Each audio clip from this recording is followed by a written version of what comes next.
Dylan, es un gusto tenerte acá. Qué buena onda que Igualmente. aceptaste la invitación. Sé que tenés mucho conocimiento de lo que ahorita le vamos a platicar a la gente. Si querés contarme un poquito a qué te dedicas, cuántos años tenés, qué has estudiado, y ahí vamos a ir adentrándonos un poco Buenísimo. a este tema que no solo es local, ¿verdad? Nacional, sino es un tema internacional. Y me parece, te diría, que las nuevas generaciones no han entendido la magnitud del problema, si es que le querés llamar problema o escenario, ni tampoco están visualizando lo que esto va a cambiar a futuro para ellos. Correcto, estoy completamente de acuerdo. Bueno, yo soy venezolano, nací y crecí en Venezuela hasta los 20 años, cuando emigré a Israel, un poco huyendo del antisemitismo que había en Venezuela, además de la situación país, que ya en aquel entonces era muy difícil. En Israel estudié ciencias políticas en la Universidad de Haifa, luego serví en las Fuerzas de Defensa de Israel. Sabes que en Israel el servicio militar es obligatorio para todo el mundo, migrante, lo Más que de sea. algunos se zafa, vos. Sí, más de algunos se zafa, y de hecho eso es una de las discusiones hoy en día más latentes en la sociedad israelí. Que es salir del país. Para zafarte tenés que salir del país, O, ¿correcto? por ejemplo, hay una ley muy controversial que exime a los religiosos del servicio militar. Ok. La sociedad israelí hoy en día está exigiendo que eso cambie, que nuestra responsabilidad, la defensa del país, sea de todos por igual. Pues debiera, ¿no? Sí, sí, y realmente la mayoría del país está de acuerdo con que todo el mundo tenga que servir, y es algo que la democracia israelí Sí, porque incluso ahí también estás dando entonces el truco, ¿va? por supuesto. Me Hay mucha gente que... denomino religioso, no hay nadie que califique si yo soy religioso o no soy Correcto. religioso, o si me tengo que inscribir en algún Y lado, me esa es inscribo, justamente entonces quedo fuera del... esa es la discusión ahorita. Hay gente que dedica su vida al estudio religioso. Está perfecto, ese porcentaje pequeño de la población que pueda eximirse del ejército, pero todos los demás tienen que entrar a servir. Bueno, yo serví ahí 2 años y medio en una unidad humanitaria de la Fuerza de Defensa de Israel, que está a cargo nada más que de la Franja de Gaza y de Judea y Samaria, de todos los asuntos con los civiles palestinos en esas áreas. Estuviste en el mero bajo, pues. Estuvo muy, muy interesante, la verdad. ¿Y qué se aprende de eso? Fíjate que siempre me he puesto a pensar la gente joven como vos que de repente acude a un llamado de país a estar en las Fuerzas Armadas y todo. Me imagino que también te puede arruinar la cabeza, pero, Por supuesto. pero si lo logras controlar, me imagino que te dará algunas virtudes o Mira, algunas... yo creo que el ejército es la herramienta que ha hecho a Israel lo que es hoy. ¿Y por qué? Es una herramienta socializadora. Primero, en el ejército están los hijos de... Yo serví con la hija del vocero del primer ministro, por ejemplo, que es una persona que tiene acceso al primer ministro de Israel en una llamada por teléfono. Yo, un inmigrante venezolano que tenía 2 años en Israel, perdón, y al lado mío estaba el emigrante hijo de etíopes, segunda generación de Israel. Es decir, es un lugar en el que todas las partes de la sociedad se encuentran, nadie recibe beneficios por encima de nadie, todos somos soldados y tenemos un mismo objetivo. ¿Y te pudiste haber zafado de eso por haber llegado después y no haber Yo lo nacido? que hice fue, hice un servicio profesional, porque yo llegué, estudié en la universidad y luego hice el servicio militar. Entonces mi servicio fue netamente profesional, estoy a cargo de la diplomacia digital de esta unidad que te conté antes. Pero yo creo que, y hay un libro muy bueno que habla de esto, que se llama Startup Nation, ¿Sí? que habla sobre el papel del ejército en la sociedad israelí y cómo eso ha puesto a Israel en el número top 5 de innovación a nivel mundial. Porque realmente las herramientas que uno recibe en el ejército son impresionantes.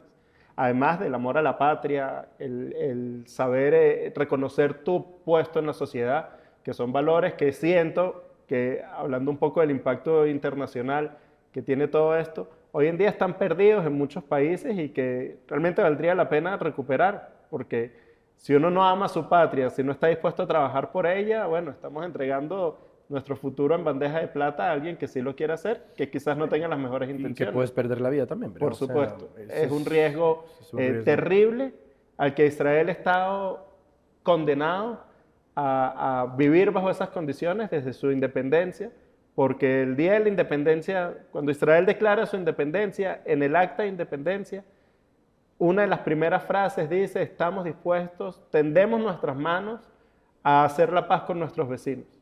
Y sin embargo, horas después, Israel fue atacado por todos los vecinos con el objetivo de eliminarlo, y hasta hoy día esa ha sido nuestra realidad. Y mira, en algún momento vamos a entrar un poco a historia, porque la historia es muy importante, pero para quien nos mira tiende a ser aburrida. O sea, si de por sí ya los jóvenes ya no leen y los adultos no leen, y gran parte de la confusión de la información que hoy se maneja en el mundo es porque efectivamente tienen desinformación y entonces a través de los medios digitales pues se enteran de lo que se les dé la gana y se suben influencers y esto y lo otro y vas copiando o vas agarrando los extractos que escuchaste en algo y no tenés bien clara, digamos, el parámetro. Pero ¿por qué crees que en algún momento Israel se encuentra en esta posición? Ya me vas a ir explicando. ¿Y a qué voy?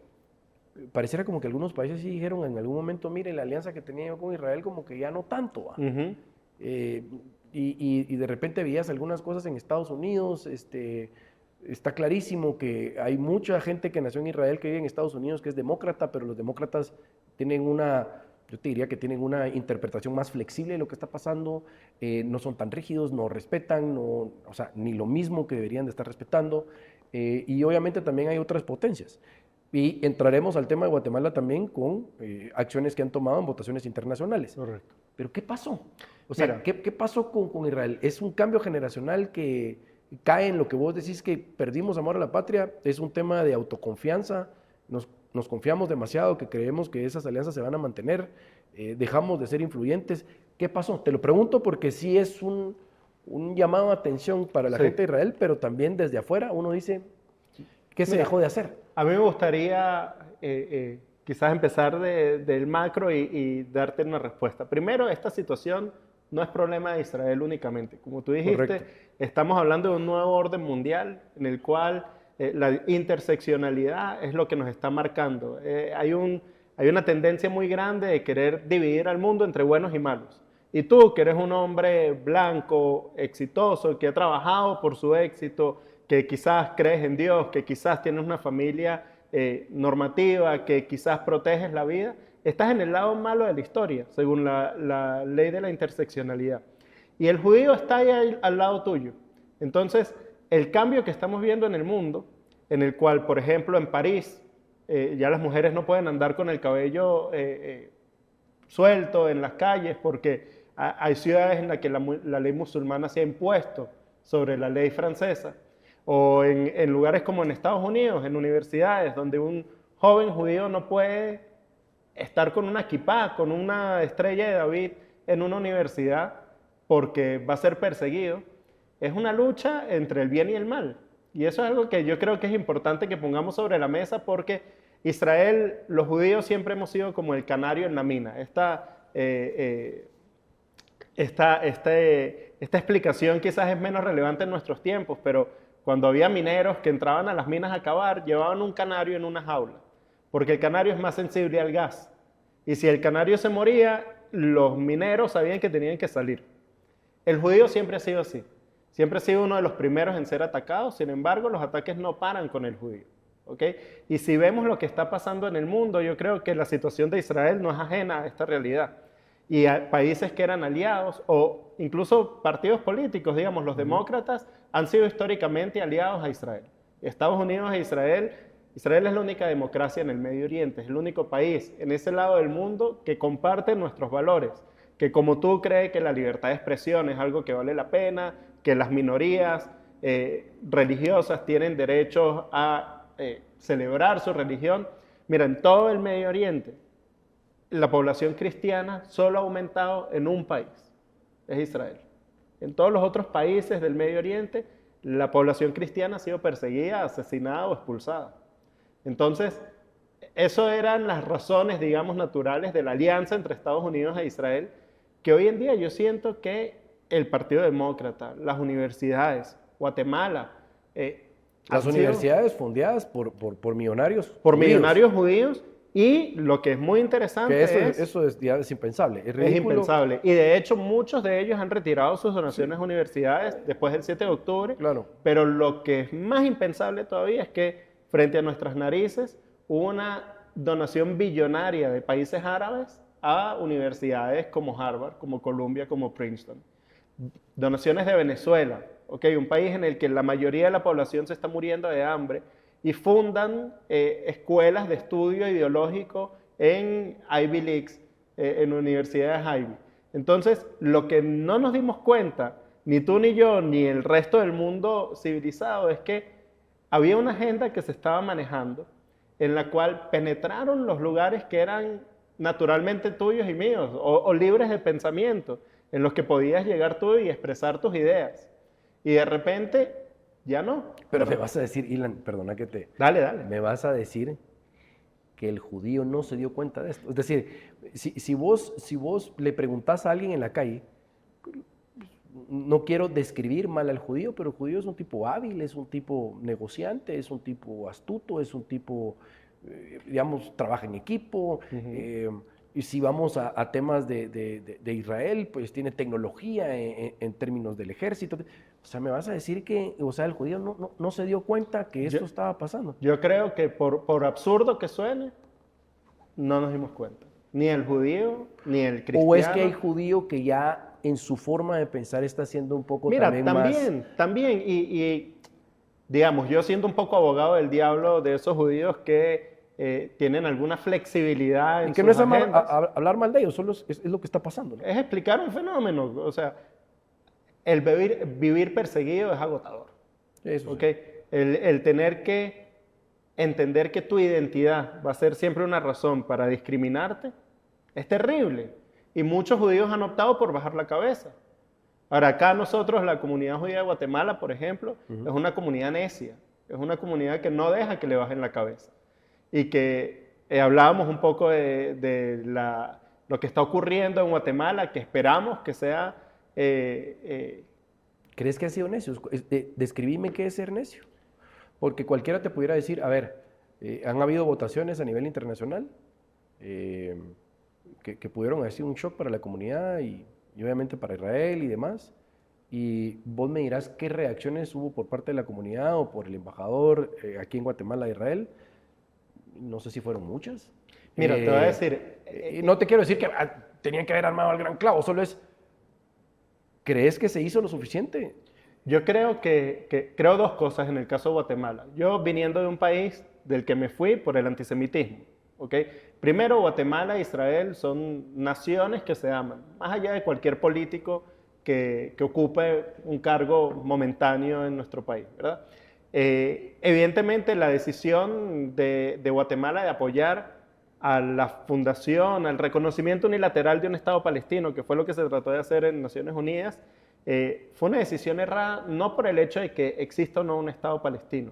Israel, como te dije, reconoció la importancia de que hubiese un Estado palestino en 1948 con su fundación y lo ha puesto sobre la mesa en repetidas oportunidades en las diferentes propuestas de paz que Israel ha propuesto.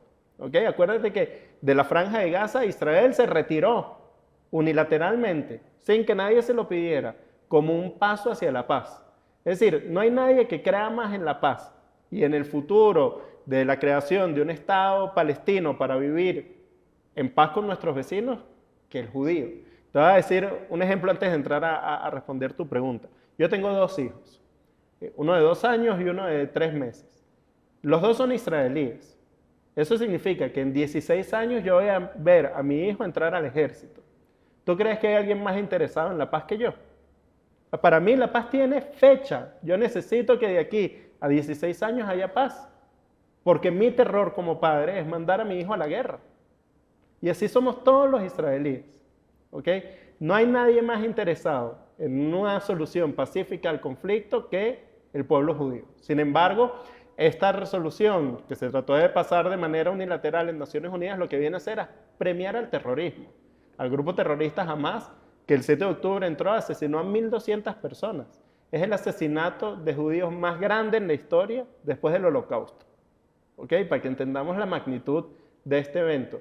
Hay todavía más de 150 personas secuestradas, de los cuales no sabemos quiénes están con vida y quiénes no, pero sí sabemos que las mujeres que han sido liberadas han mostrado pruebas de violaciones, de maltratos, de torturas. Entonces, nosotros, nuestro malestar con toda la posición que está tomando gran parte del mundo es que estamos dejando que los terroristas se salgan con la suya.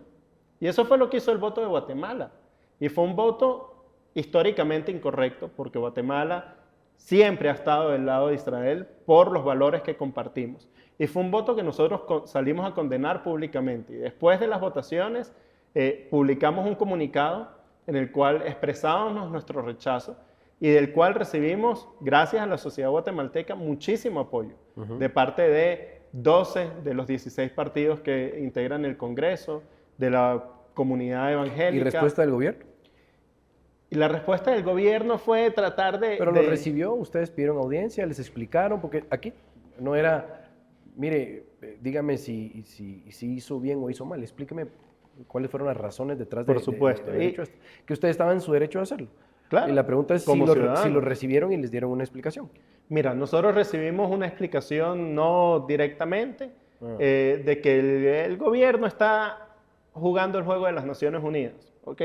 Que es tratar de seguir justificando las acciones terroristas y tratar de quitar responsabilidad a los terroristas. Solamente para que entendamos lo ilógico que es esto. Esto es como si después del atentado de las Torres Gemelas, las Naciones Unidas le hayan dado una silla a Osama Bin Laden para que expresara por qué fue que hizo esto.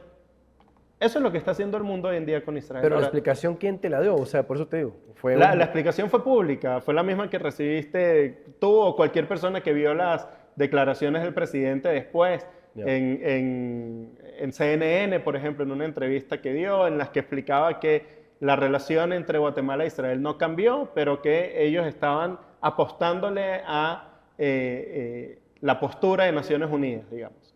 Que de nuevo, yo creo que es una postura, en el mejor de los casos es naif, es ingenua, y en el peor de los casos es motivada por el control del mundo árabe de gran parte de la economía del mundo, del petróleo, gran parte de los medios de comunicación, esa penetración que hubo en universidades, en lugares públicos, tanto de Estados Unidos como del mundo, en realidad. De nuevo, si vemos a Europa, yo creo que no hay que ser profeta, hay que ver lo que está pasando en otras partes del mundo. ¿Cómo me explicarías así de una manera educativa y corta este conflicto que se ha dado? Ahí mencionaste ya números, sí, las muertes, los secuestros. Además, obviamente tiene un récord histórico que termina de reventar nuevamente en la época actual. ¿Cómo me resumís el tema? ¿Es un tema de tierras? ¿Es un tema de derechos? ¿Es un tema de una pelea constante por intereses? ¿Cómo lo resumirías? Porque obviamente del lado de Palestina habrán algunos argumentos y vos me dirás en algún momento si son válidos o no. Sí. ¿Verdad? Mira, vamos a hacer un ejercicio, ¿ok? Hay un grupo que se forma y que en su carta constitucional dice que su objetivo es matar a todos los judíos del mundo, ¿ok? Y citan, ¿ok? Voy a tratar de citar textualmente, aunque no me sé la carta del Hamás de memoria, pero una de las líneas dice que el día del juicio llegará y que el judío se esconderá detrás de las rocas y los árboles, y las rocas y los árboles dirán: oh musulmán, ven, aquí hay un judío escondido, y el musulmán irá y lo degollará. ¿Ok? Esa es la carta fundacional del Hamás. ¿Ok? En la misma carta dice: no hay negociaciones de paz, no hay razón de sentarnos a dialogar en una mesa, porque el objetivo acá es que no haya un Estado judío. ¿Ok?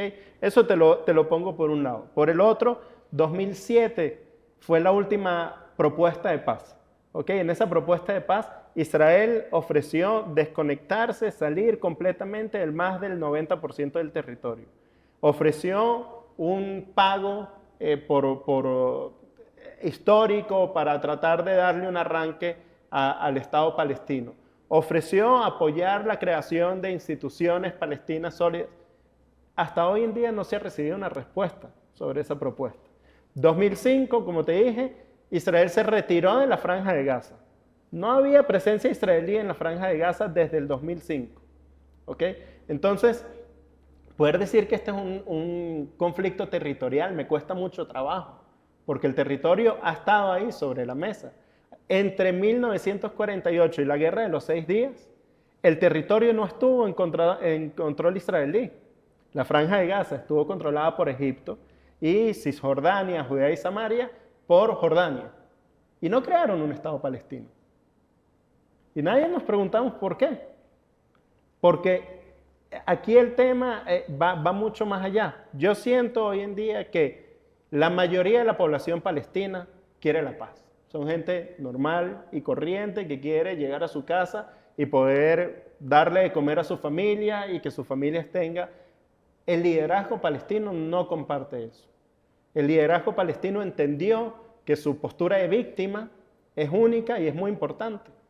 Y quiere perpetuar esa postura de víctima. Y por eso no han aceptado ninguna de las negociaciones de paz. Porque entonces les tocaría empezar a hacer gobierno y empezar a ver cómo sacar un país adelante. Entonces, la situación es complicada. La situación es la que un grupo terrorista gobierna un enclave, un territorio con 2 millones de personas que los utilizan como escudos humanos, que los utilizan, roban todo el dinero que el mundo ha dado para la reconstrucción de la Franja de Gaza, para reforzar su armamento militar. Mira, el sistema de túneles que había construido el Hamas es más grande que el sistema del metro de Nueva York. ¿Okay? Te puedes imaginar la inversión que esto significó para un territorio en el que la mayoría de la gente vive en la pobreza. Creo que como latinos podemos entender un poco cuando un gobierno no destina el presupuesto al bienestar de la población. Allá es esta misma situación, pero digamos 10.000 veces peor. Juguemos un poco al abogado del diablo. Vale. Obviamente el ataque primero es a Israel, ¿verdad? Y vimos lo que había, o sea, eran imágenes realmente, o sea, ojalá que eso no se vuelva a repetir. Posteriormente, pues Israel decide un ataque de regreso. Y era como, a ver, me vas a atacar a mí o te ataco de regreso. Y no será la primera vez ni la última vez toques a mis ciudadanos. ¿Por qué crees que, aún con lo que me estás contando de Hamas y que hay gente de Palestina que no tiene nada que ver con ellos, pero que están liderados por este grupo, ¿por qué crees que en algunos lugares hay tanto apoyo en este hecho particular, sí, a que ha sido Israel el que ha abusado los derechos humanos y que ha sido Israel el que se le ha pasado la mano? ¿Por qué? O sea, ¿qué tipo de comentarios crees que son válidos desde el punto de vista palestino que ha puesto sobre la mesa y que además ha hecho a mucha gente fan de Palestina y no de Israel? ¿Qué cambió? Mira, yo creo que hay varias explicaciones para este tema, algunas que tienen que ver con la situación de Europa después de la Segunda Guerra Mundial y que no pueden entender que hay un país que salga a la guerra contra sus enemigos, que es lo que está haciendo Israel. Israel se defendió de un ataque terrible, ¿ok? Pero para mí la explicación más clara es la industria de las mentiras, ¿ok? Por ejemplo, salió a Naciones Unidas a reconocer el número de víctimas que había dado nada más y nada menos que el Ministerio de Salud de la Franja de Gaza. ¿Que quién es?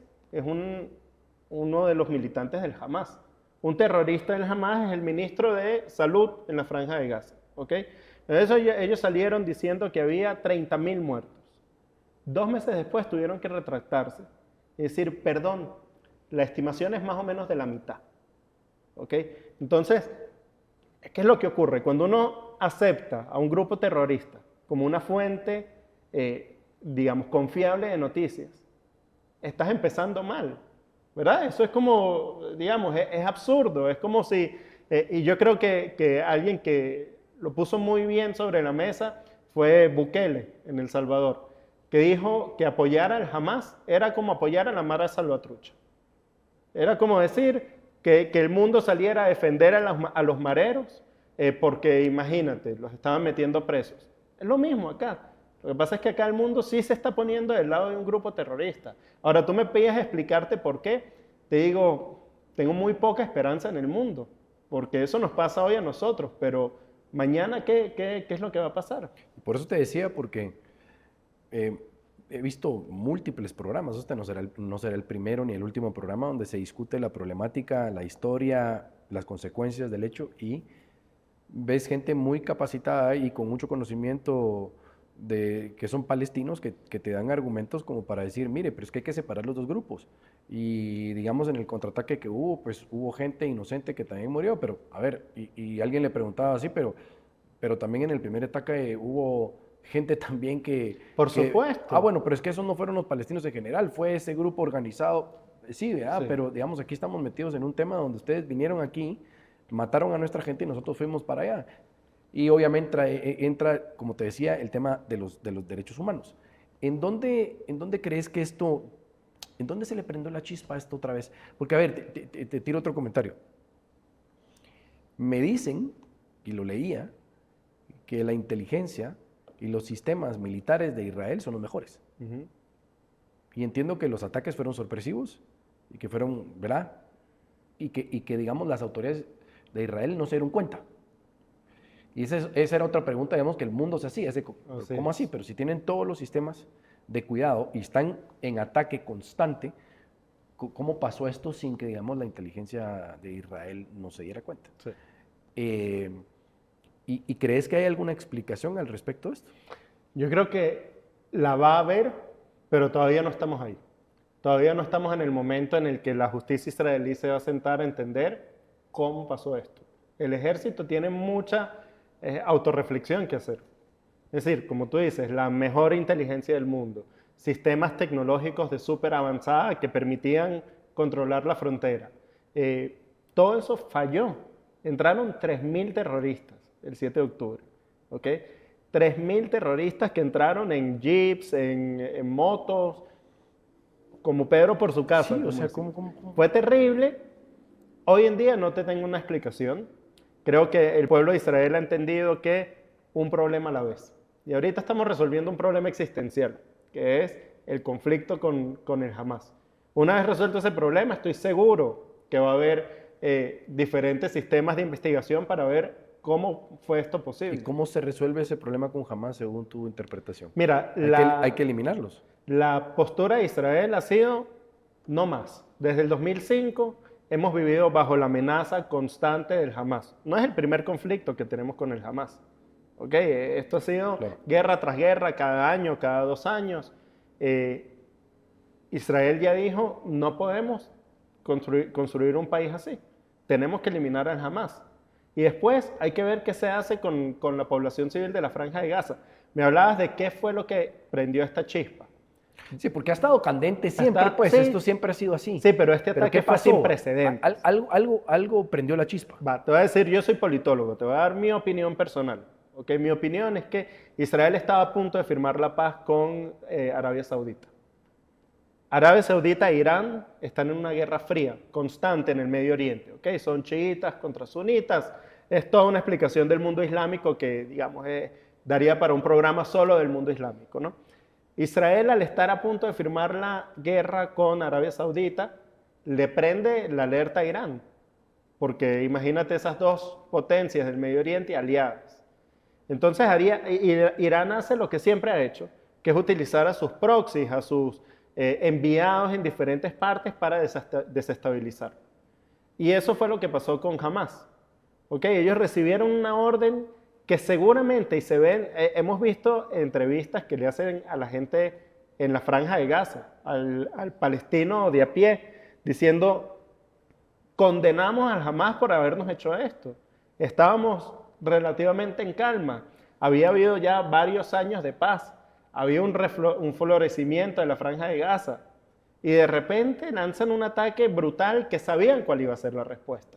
Es decir, si por cohetes que lanzan hay una respuesta militar israelí, cuando entra una horda de 3.000 terroristas, asesinan a 1.200 israelíes, lo graban, publican los videos, secuestran a más de 150 personas, queman, asesinan niños, o sea, se esperaba cuál era la respuesta. La única explicación para mí es que era el intento de Irán de desestabilizar y de ponerle un frenado a la posible paz entre Israel y Arabia Saudita. Te pongo en una situación compleja. Dale.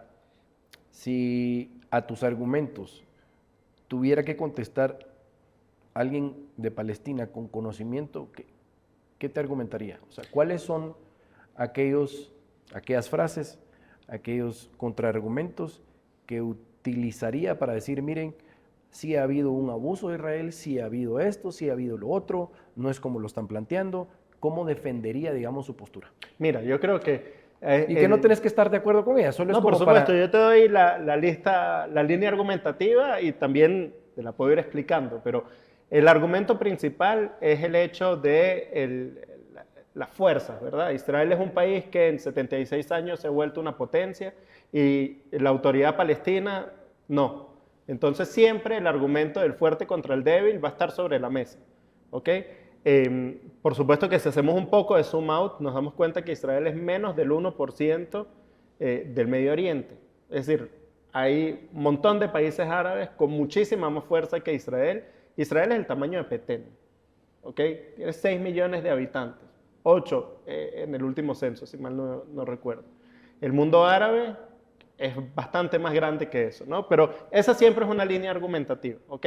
La otra es el hecho de la ocupación o la presencia judía en la tierra de Israel, en algunos de los territorios que debían haber sido parte de un Estado palestino, ¿ok?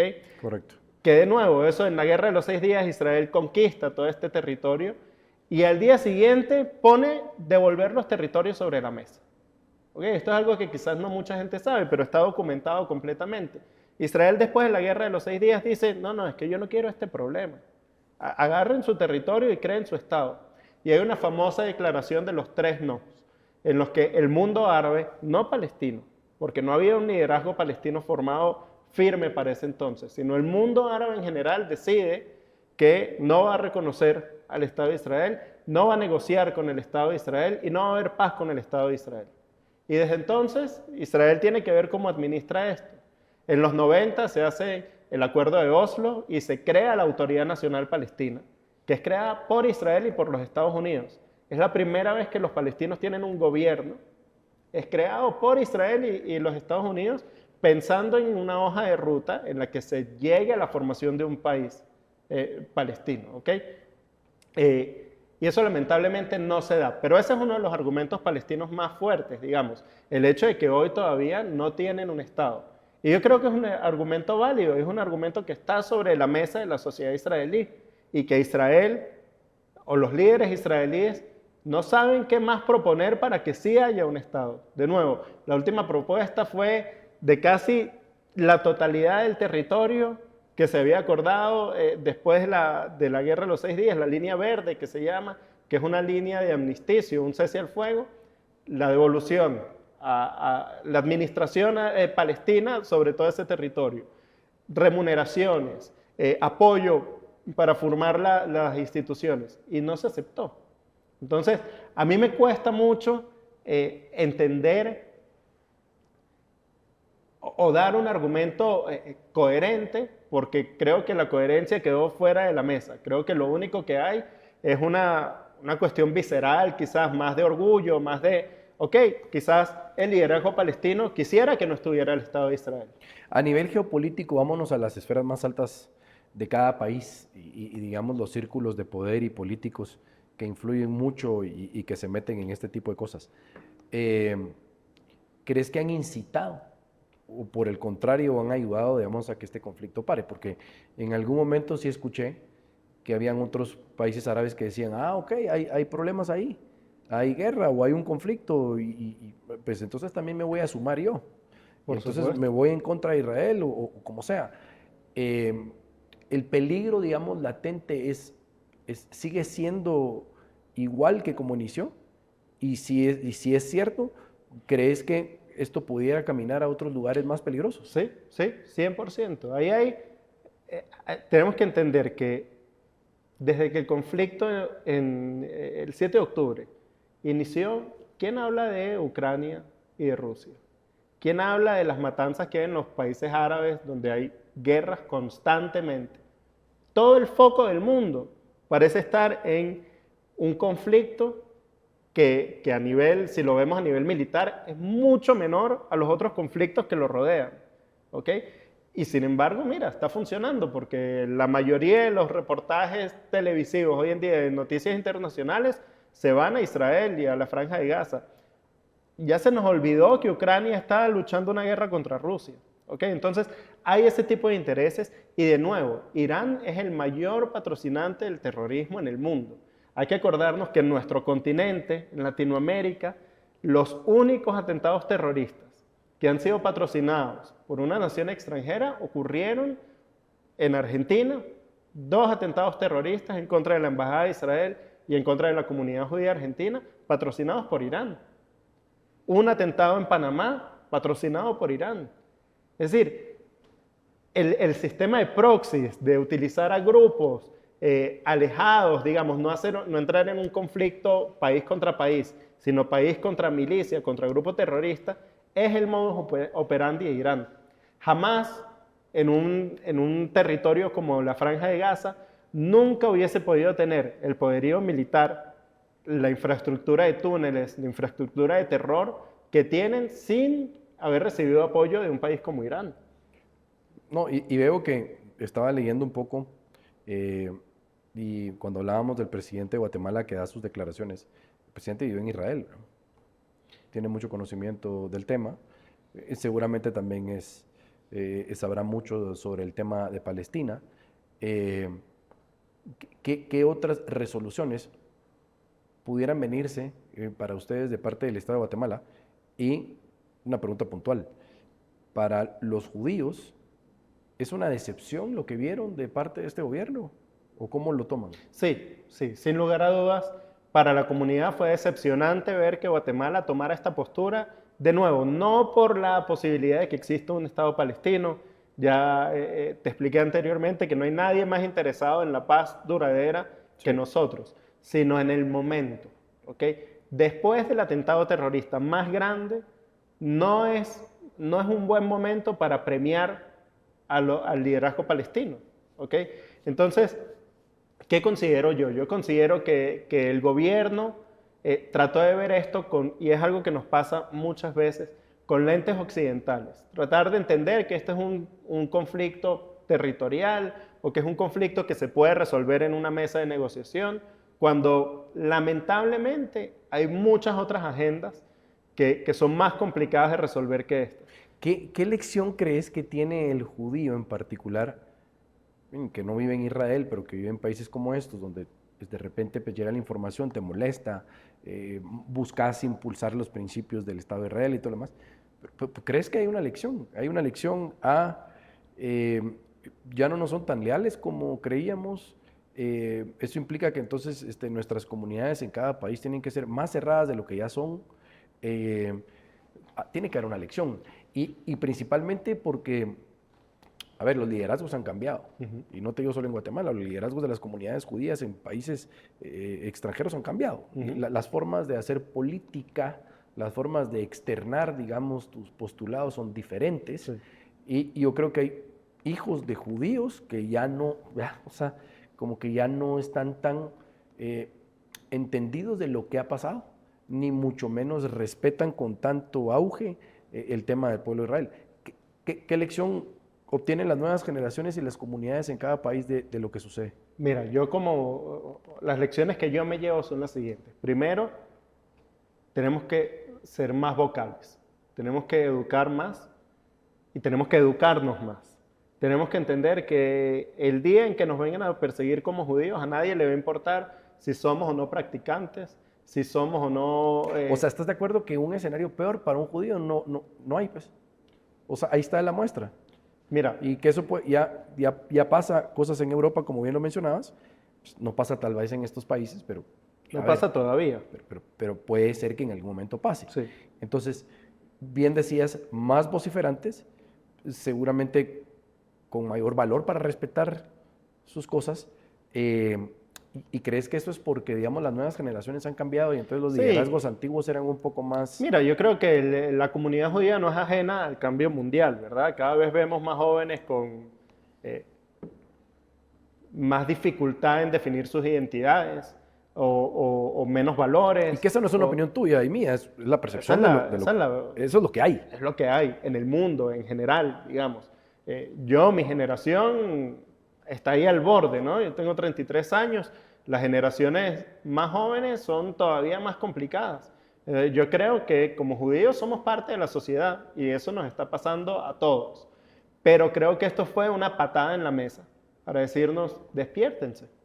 Despiértense porque si un grupo terrorista pudo entrar a Israel como una potencia militar, digamos, un país de mucha innovación de defensa, como tú mencionabas, ¿qué nos puede pasar en las comunidades en la diáspora? ¿Qué nos puede pasar el día de mañana? Lo estamos viendo en las universidades en Estados Unidos. De nuevo, yo tengo amigos que, ¿sabes? La mezuzá es esa cajita que le ponen los judíos en la entrada de sus casas. La tuvieron que quitar porque tienen miedo. Gente que tiene que quitarse la kipá, que es el gorrito que usamos, porque tienen miedo. En universidades que fundaron judíos, que como tú bien decías, que donaron muchos judíos a que entonces, estamos viviendo un mundo complicado. Y de nuevo, mi apuesta, lamentable, pero mi hipótesis es que esto no para con el judío. Es que si este tipo de ideologías, de intolerancia, de si tú no piensas como yo, estás cancelado, pero no solo cancelado en redes sociales, sino que vamos a ir por ti y por tus valores. No va a parar con el judío, va a parar con todos los que compartamos valores judeocristianos. Entonces, no, eso es una realidad, eso ya sucede. ¿A qué nos vamos a someter? ¿A una universidad donde si eres straight o si crees que el aborto es un tipo de asesinato, te van a perseguir? Eso es lo que nos estamos acercando. Para mí es de nuevo, es el canario en la mina. Es entender que este es un problema mundial que está pegando su primer golpe a las comunidades judías, pero que no va a parar ahí. Tírame un poco de historia. A quien nos está viendo ahorita dice, bueno, sí, pero yo escuché a tal influencer y escuché tal programa y entonces pues a mí me suena que también hay... Contame un poco de historia con respecto a el constante, digamos, la constante presión del Estado de Israel, lo que ha llevado a tener conflictos constantes. ¿Qué me pudieras dar ahí como de contexto histórico para que la gente entienda que esto ha sido y permanece siendo un tema muy problemático? Mira, hay que empezar, y de nuevo, voy a tratar de hacer un recorrido de 3.000 años de historia en pocos minutos, ¿no? Pero Israel es el pueblo indígena de la tierra de Israel. El pueblo judío es el pueblo indígena de la tierra de Israel, ¿ok? No suene raro, no suene... Es un pueblo que nació en esa tierra. Nuestra cultura, nos llamamos judíos porque venimos en la tierra de Judea. Judea y Samaria son parte del territorio histórico israelí. Jerusalén ha sido la capital del pueblo judío por 3.000 años, desde que el rey David la declaró capital. Antes de eso, todo el reinado, toda la tierra de Israel era parte de imperios, pero nadie le daba demasiada importancia. ¿Okay? Jerusalén, por ejemplo, Israel, no está mencionado ni una vez en el Corán. ¿Okay? Eso es un dato importante que tenemos que recordar. Y sin embargo, para un judío, todas nuestras oraciones diarias, todos son viendo hacia Jerusalén. Por ejemplo, eso quizás como dato anecdótico, el judío reza viendo hacia Jerusalén. ¿Okay? El musulmán que está en Medio Oriente, por ejemplo, reza dándole la espalda a Jerusalén, viendo hacia la Meca, ¿okay? Que es el lugar más sagrado del Islam. Entonces, hay que empezar entendiendo que el pueblo de Israel, su historia es completamente apegada a la tierra de Israel. Por muchos años hubo un reinado judío en la tierra de Israel, ¿ok? Los reinados de Salomón, de David, los templos, etcétera. Y los romanos, hace más de 2.000 años, nos expulsan de la tierra. Y expulsan no solamente de una manera física, porque siempre hubo presencia judía en la tierra de Israel, de pequeñas comunidades que se refugiaron ahí y que estuvieron ahí. Pero decide el romano eliminar toda relación entre el pueblo judío y la tierra de Israel. Y le cambia el nombre, y le pone el nombre de uno de los enemigos típicos o históricos del pueblo judío, que eran los filisteos, ¿ok? Y desde entonces se empieza a entender, a llamar la tierra como Filistea, hoy en día Palestina, ¿ok? Eso es 2.000 años, ya los judíos tenían cientos de años de presencia en la tierra judía, había el reino de Judea, etcétera, etcétera. Durante todos estos años los judíos viven en el exilio, siempre añorando volver a su tierra ancestral. Lo que ocurre con la creación del Estado de Israel es lo que ocurre en el Medio Oriente en todos esos momentos, ¿verdad? Se crean todas las nuevas naciones. Después de la Segunda Guerra Mundial, incluso después de la Primera, empiezan a dividir territorios y se empiezan a crear países. Es decir, que la fundación del Estado moderno de Israel no es algo ajeno a lo que estaba pasando en la historia en ese momento, en ese lugar. El movimiento sionista, que es el movimiento de reivindicación nacional del pueblo judío en su tierra, así como los tenemos en Latinoamérica. A mí me encanta las similitudes que hay entre la historia del pueblo judío y la historia del pueblo latino, porque yo vengo de Venezuela, ¿okay? Donde toda nuestra vida estudiamos a Simón Bolívar y cómo Simón Bolívar nos dio la independencia a los venezolanos de...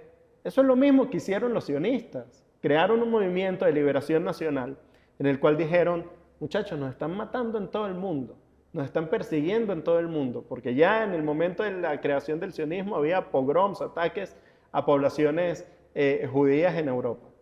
Necesitamos volver a nuestra patria. No vamos a tener otra forma de sobrevivir si no es volviendo a nuestro país, haciendo de ese un país próspero, ¿ok? Y empiezan a haber migraciones judías a lo que era en ese momento el mandato palestino, que lo controlaban los británicos, ¿verdad? Y hay una declaración británica en la que el entonces ministro de Relaciones Exteriores reconoce la importancia de la creación de un Estado judío en la tierra de Israel, la declaración Balfour. Hasta hoy es el único documento legal, digamos, que promete la creación de un Estado judío ahí, porque quienes lo hicieron administraban esa tierra. Al momento de la declaración Balfour empieza a haber un montón de revuelo en el mundo árabe. Dicen, no podemos permitir que aquí se forme de nuevo un Estado judío, que los judíos vuelvan a su patria. Hay tanto revuelo que los británicos dicen, bueno, ya va. De todo el territorio que prometimos, que incluía lo que hoy en día es Israel y lo que hoy en día es Jordania, dividieron y dijeron, del río Jordán hacia la derecha va a ser el reino de Jordania, ¿ok? Y del río Jordán hasta el mar va a ser en un futuro el Estado judío. Llegan las diferentes resoluciones de Naciones Unidas en las que Guatemala fue parte, ¿ok? García Granados viaja al mandato palestino porque los británicos dicen, no nos renueven el mandato, nosotros salimos de la tierra y nos vamos y ustedes vean qué van a hacer. Y deciden dividir ese estado en dos naciones, ¿ok? Una para los judíos y una para los árabes. Y ahí es cuando te digo que después, un día después de la declaración de independencia de Israel, inicia el ataque de países árabes en contra de Israel. Hasta el día de hoy. Hasta el día de hoy. Y de nuevo, con varias posibilidades de paz en la mesa. Ahora vámonos un poquito a lo moderno. Ya me hiciste un resumen un poco del tema. Ahora está el movimiento woke. Y el movimiento woke, quiera que no, pues lo que busca es destruir esos principios, que bien mencionábamos en gran parte de la plática. Que la familia no sea el núcleo, ¿verdad? Más fuerte de la sociedad, pues que tu creencia en Dios pongámosla en duda, pues que no tengas hijos, que la educación sexual de qué manera se le da a los... O sea, todo esto que tiende como a desvirtuar los principios que han sido como las bases o herramientas de conducta en una sociedad. Eso realmente está pasando. Y ahí le puedes sumar también grupos activistas como las feministas y todo eso que entran en temas muy contradictorios con respecto a este conflicto con Israel y Palestina. ¿Crees que estos grupos tienen objetivos políticos que lo que buscan es continuar y derrotar bajo narrativas comunicacionales los principios y por ende también obviamente golpear a Israel? ¿Y quién crees que está detrás y con qué objetivos? Porque movimientos woke, pues obviamente están entrando a los países como temas de moda. Así es. Y además los incrustan en las generaciones jóvenes, rebeldes, que pasan en cualquier momento, y entonces lo que quieren es estar en contra de los padres, y cuando son rebeldes, y entonces te meto este tema, y y cambio tu chip completamente. Siendo jóvenes, 14, 13, 12, después llegan a la universidad y pasa el fenómeno que platicamos, que en las universidades también ya no es respetado, no puedes hablar, no puedes decir que sos de tal cosa. A ver, creo que los embates son por varios lados. Y ahora ya no es un tema histórico como a mí me planteabas, sino también es un tema moderno, Sí. de repente con otra esencia, Sí, pero buscando el mismo propósito. Mira, esa es la magia de la interseccionalidad. ¿Ok? Aquí se están juntando dos polos. Te voy a dar un ejemplo práctico. Hay un grupo que se llama Queers for Palestine. ¿Ok? Son trans por Palestina. ¿Ok? Ahora, un homosexual en Palestina tiene pena de muerte. Así de simple. ¿Ok? Pero ahí están los grupos universitarios en Estados Unidos de Queers for Palestine. ¿Okay? ¿Cómo ocurre esto?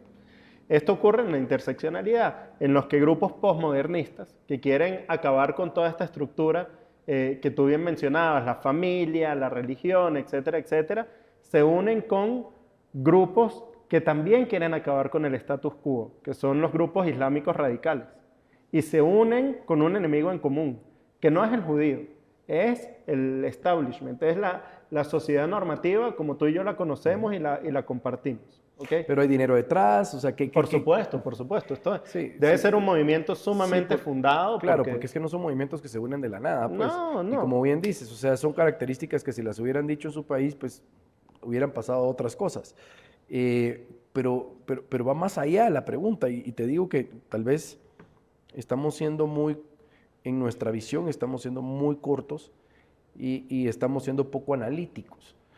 Porque si estos movimientos que me mencionas continúan en el tiempo, además dominando redes sociales, con todo el dinero del mundo, Así es. yo creo que nadie se ha puesto a pensar en realidad cuáles van a ser los resultados dentro de, ¿qué? 5, 15, 10 años. Así es. Así es. O sea, si tú me Y preguntas... después ya no lo vas a poder ni rebatir, porque va a ser considerado algo malo. Por supuesto, y te van a cancelar. Si que ya está pasando, pues. Ya está pasando, es que ya estamos en esa realidad. No va a ser el problema de nuestros hijos, es problema nuestro. ¿Y qué mundo le vamos a dejar nosotros a ellos? Ahora, ¿qué hacemos? Y disculpa que te lo diga así, ¿qué hacemos con el judío pendejo también? Lo mismo que hacemos con el cristiano pendejo o con el católico Sí, pues, pendejo. pero ¿Qué vamos a hacer? yo te digo, a ver, a mí me ha tocado hablar con algunos de ellos y de repente te salen con unas ideas que digo, pero si eso es completamente en contra, pues, ¿verdad? O sea, me estás hablando algo, pero entonces sos judío, pero me estás hablando con tal libertad, algo que primero como que no conoces bien, pero tenés los arrestos para plantear un comentario que no hace sentido. Y esto creo que viene por la influencia que, como te digo, Por supuesto. viene modificando la forma de pensar. Entonces, te decía pendejo por decirte una palabra, claro. pues, pero ¿qué hacemos con el judío que está siendo manejado, que se está viendo influenciado, o que por algún lado lo que busca son más intereses personales y particulares? Entonces, prefiere darle la espalda a su comunidad y lo que representa por mantener, digamos, sus beneficios personales. Sí.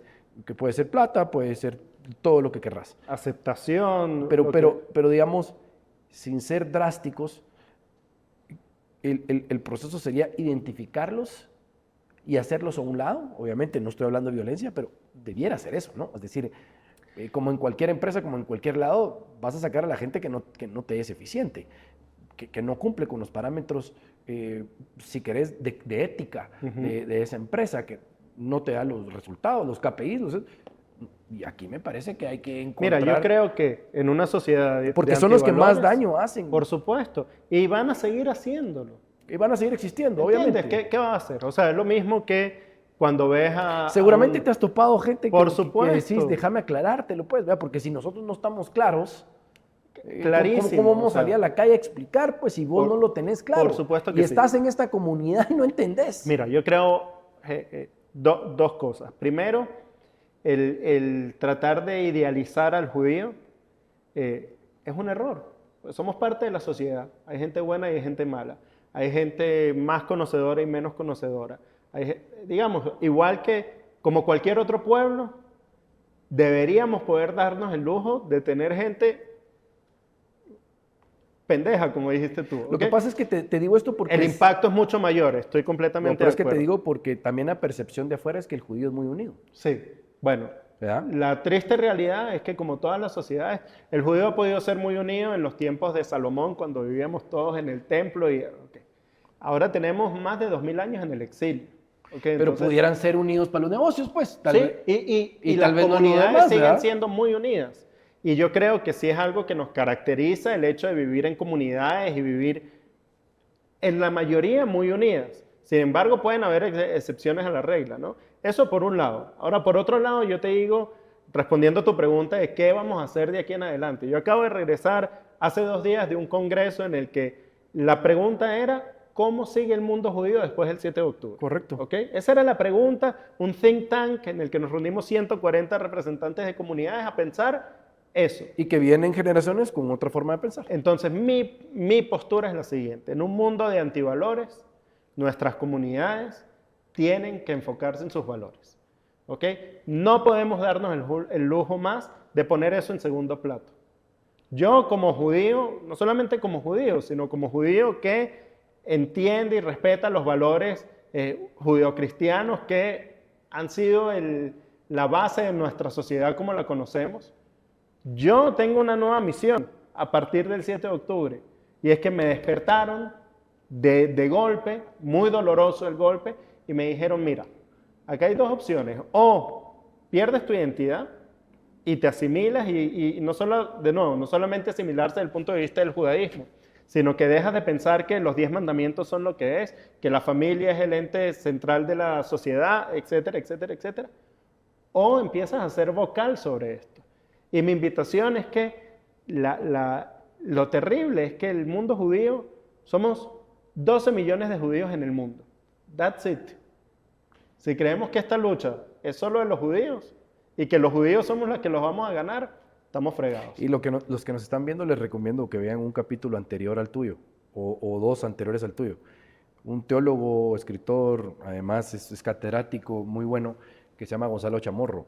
Ahí abordamos, digamos, a nivel geopolítico, qué se está buscando con destruir la fe en Dios en nuestros países. Y obviamente entra mucho, digamos, el tema de Israel y los principios y todo lo demás. Te lo recomiendo para que lo veas. ¿Cuál crees que es, digamos, cuál crees que es la percepción de un ciudadano común y corriente sobre un judío? ¿Lo ven como alguien arrecha, como alguien, digamos, con valores? ¿Lo ves como alguien correcto? ¿Crees que hay una buena visión hacia el judío? Yo me imagino que sí, ¿no? Mira, te voy a decir lo que me o gustaría lo ven pensar. cerrado, lo ven, ¿cómo lo? Yo creería que, o muchas de las cosas que yo he escuchado, igual me encantaría devolverte la pregunta y que me digas tú cómo nos ves tú a nosotros. O si quieres, antes te respondo y luego tú me complementas, o me dices si está correcto. O empiezo yo para que no... Dale, pues. A ver, a mí me parece que la comunidad judía es muy unida, eso es la percepción que me ha dado. Trabajan muy bien entre ellos. Si me preguntas, sin afán de faltarles el respeto, creí que en estos temas que pasaron últimamente, creo que deberían de haber sido más vociferantes. Pero eso es una percepción. No que eso los haga buenos o malos, no. Tengo muchos amigos judíos, son buenas personas, y entiendo que son muy cautelosos en cómo se manejan. Y eso creo que los ha llevado a donde están. Esa realmente es mi percepción. Habrán judíos buenos, habrán judíos prepotentes, saben, como judíos humildes, súper buena onda, como ocurre con cualquier otro. Pero sí, la percepción es que trabajan muy bien juntos y que son desconfiados. Pero razones hay, y muchas, para ser desconfiados, ¿no? Sí. Bueno, yo creo que más o menos va por ahí. Mira, el judaísmo es un pueblo que se basa en su comunidad, ¿ok?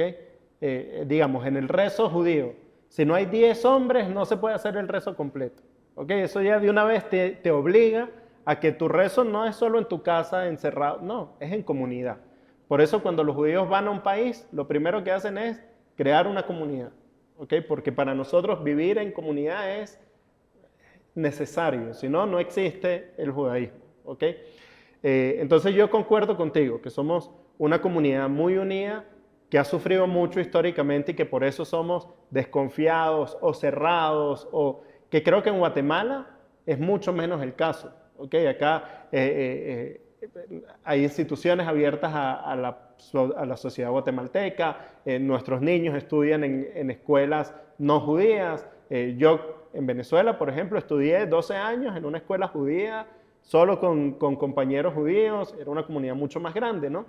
Pero acá siento que, y esa es la magia de Guatemala, que la comunidad ha compenetrado totalmente con la sociedad.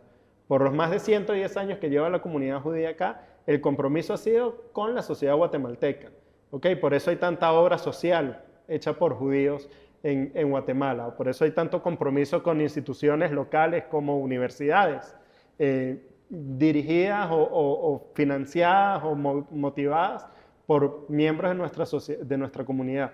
Porque el judío chapín entiende la bendición que es vivir en Guatemala, que sigue siendo una bendición a pesar de los cambios políticos. Eso no ha cambiado en nada la relación que tiene la comunidad judía con la sociedad. De nuevo, vengo de este congreso en el que me reuní con gente de Chile, por ejemplo, donde también están siendo atacados los judíos, o de Argentina, donde también están siendo atacados los judíos. Acá en Guatemala nosotros vivimos en uno de los únicos países del mundo que son filosemitas, es lo contrario a antisemitas, es una sociedad que ama al judío, ¿ok? Entonces, yo creo que ¿cómo te describiría yo al judío chapín? Es una persona con una identidad judía muy fuerte, con una identidad chapina muy fuerte, con un compromiso muy fuerte a Guatemala y a Israel, que se siente orgulloso de ser parte de Guatemala, que sí ha sido cauteloso en cómo se refiere a la sociedad, porque, de nuevo, por el agradecimiento quizás que tenemos por el recibimiento y lo fuera de serie que es si lo comparamos con otros países, y que sobre todas las cosas, como te decía al principio, creo que hoy día la mayoría de los miembros de la comunidad entienden una cosa, y es que la relación o la ventaja o la bendición que hemos tenido en vivir en países como Guatemala no viene gratis y no se va a mantener de gratis. ¿Okay? Esta relación tan linda que existe entre Guatemala e Israel es una relación que tenemos que trabajar. Y que tenemos que trabajar porque el resultado es mucho más grande que la relación diplomática entre dos países. Es todo lo que estábamos hablando ahorita, es el mantener nuestros valores judeocristianos sobre la mesa. Y Guatemala, siendo un país tan conservador, de tantos valores y tanta fe, creo que es, digamos, necesario, y creo que las generaciones futuras no nos perdonarían no hacerlo. Sí, es una realidad. Hay que seguir formando.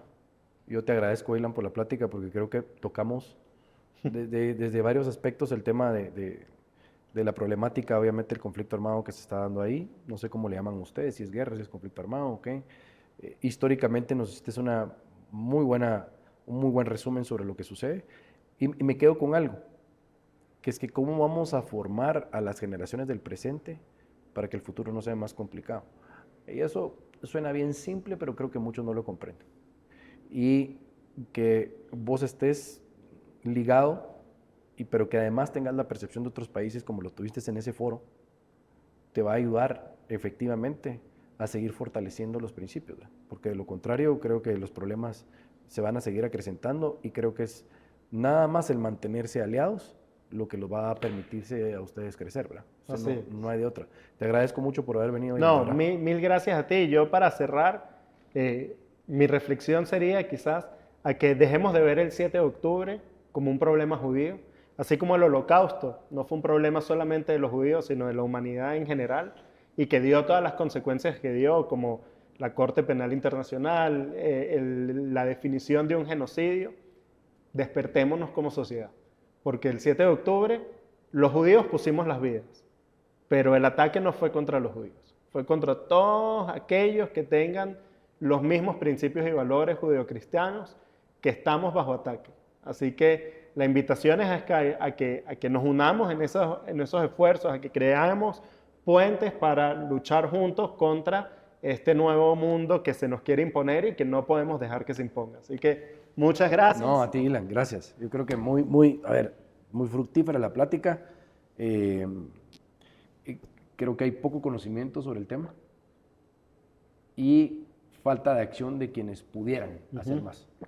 Esa es mi percepción. Pero Sí. ni modo, esto seguirá siendo parte de la historia del mundo y hay que seguirlo de repente abordando con estrategias diferentes. Sí. ¿Verdad? Sí. Porque las cosas han cambiado mucho, pero principalmente la mente del joven ha cambiado. Ha cambiado. Y es ahí donde tenemos la gran debilidad de esos principios que todos queremos guardar a lo interno de nuestras casas y el crecimiento que queremos como familia, es que el cerebro de nuestros hijos está siendo manipulado, está siendo Claro, si están todo el intervenido. día con... Es correcto. Y eso creo que si como padres no logramos contenerlo, digamos, la lucha ante cualquier cosa va a estar perdida. Así es.